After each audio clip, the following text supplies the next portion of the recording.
अरे भाई हमरो बियाह करे के मना करे लगलू हो, करा दे।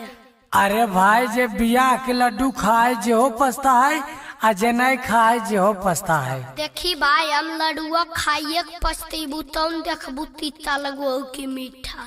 मतलब बियाह करबे करेगा? हाँ भाई करबे करबू, मन्ना हमर उख बीख में हो, नहीं बर्दाश्त हो तो। तब मौगी जिया काल हो तो और दूसरे के माल हो तो। Maa Pratima recording studio Sheikhpura.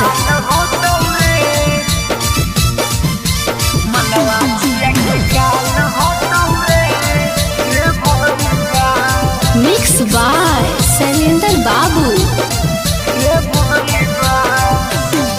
अरे मौगी मौगी करो ही भैया, मौगी दोसर के माल होता रे भैया, मौगी दोसर के खाल होता रे भैया, मौगी दोसर के माल होता रे भैया, मौगी दोसर के खाल होता रे भैया, मलवा मलवा करो ही भैया, मलवा दोसर के माल होता रे भैया, मलवा दोसर के खाल होता रे भैया, मलवा दोसर के माल होता रे भैया, मलवा जिया के काल होता रे भैया, मलवा जिया के काल होता रे। माँ प्रतिमा रिकॉर्डिंग स्टूडियो शेखपुरा।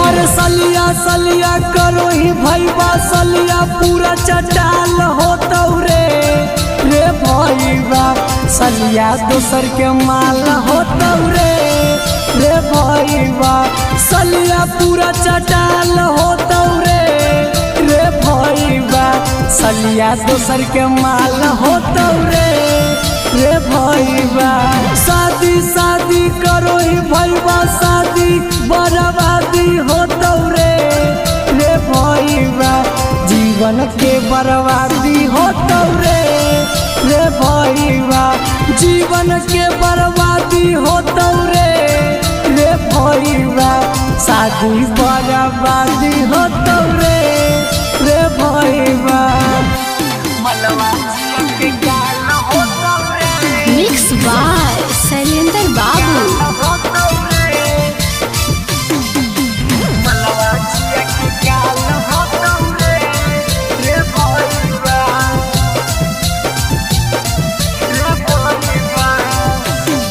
अरे छौड़ी छौड़ी करो ही भैया, छौड़ी रंगा के माल होता रे भैया, छौड़ी विकसवा के माल होता रे भैया, छौड़ी सचिनवा के माल होता रे भैया, छौड़ी दोसर के खाल होता रे भैया, मलवा दोसर के माल होता रे भैया, मलवा दोसर के खाल हो